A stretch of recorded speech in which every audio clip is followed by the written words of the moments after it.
তো hello guys, যেমন তোমরা দেখতে পাচ্ছ আমি আবার নতুন ব্লগ এসেছি। আমার ব্লগের সেশন তো যেমন এখন রাত হয়ে গেছে, আপনি শব্দ শুনতে পাচ্ছেন। আমার গরু হচ্ছে, এখন ওই ঘরটা যাওয়া যাবে না।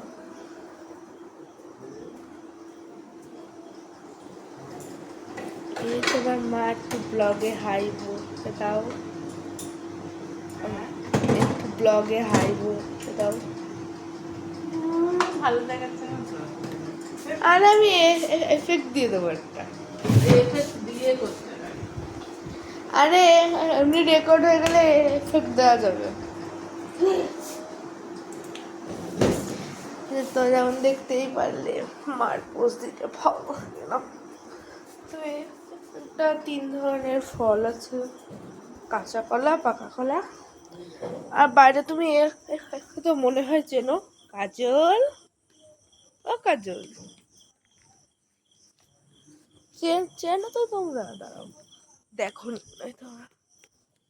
এই যে এই চুটকুটাকে ছোটবেলা থেকে ফেভারিট আমার। আর এইটা আমার ঠাকুমা আর দাদু ঘুমাচ্ছে, দুটো আলাদা ঘরে। এই যে আমার ফটোটা উচিত করতে ভালো লাগে, জানি না। তো যেমন তোমরা জানো, বাচ্চারা যদি দেখো, তোমরা তো নিশ্চয়ই জানো, 1 জুন চলে এসে বন্দে মাতরম গান শুনিয়ে যেতে হবে।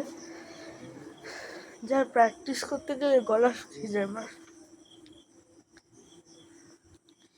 যেমন দেখছো, আর তোমরা হয়তো অনেকেই ভাবছো আমি এই জামা পরছি কেন, স্যান্ডেল গেঞ্জি। তো গরমকাল চলে এসেছে, যাই বলো। সবাই ঘুমাচ্ছে, সব কিছু নিস্তব্ধ হয়েছে।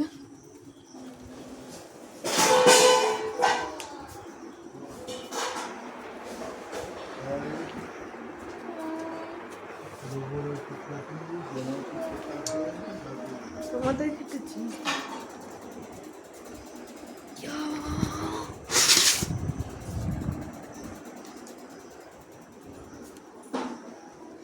এর ভিতরে আমার কিছু ক্রাফট আছে, আমি পুতুলকে কেটে কেটে অন্য কেটে কেটে ক্লে নষ্ট করে বানিয়েছি ক্রাফট ডোনাট।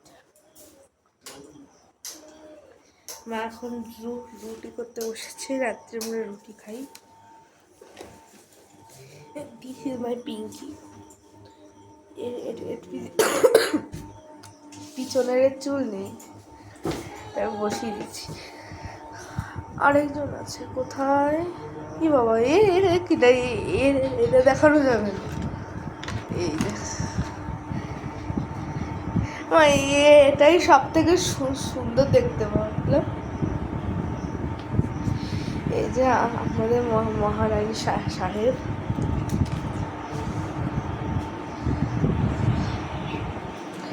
কি আমি দেখাবো, টাইম থাকবে তবেই না দেখাবো। তোমরা একটু আমার চ্যানেলে গিয়ে লাইক সাবস্ক্রাইব একটু হলেও করবা। কি হলো, কি আছে? क्या हुई?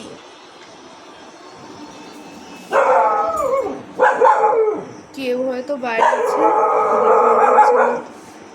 চিল্লাই না কাজল।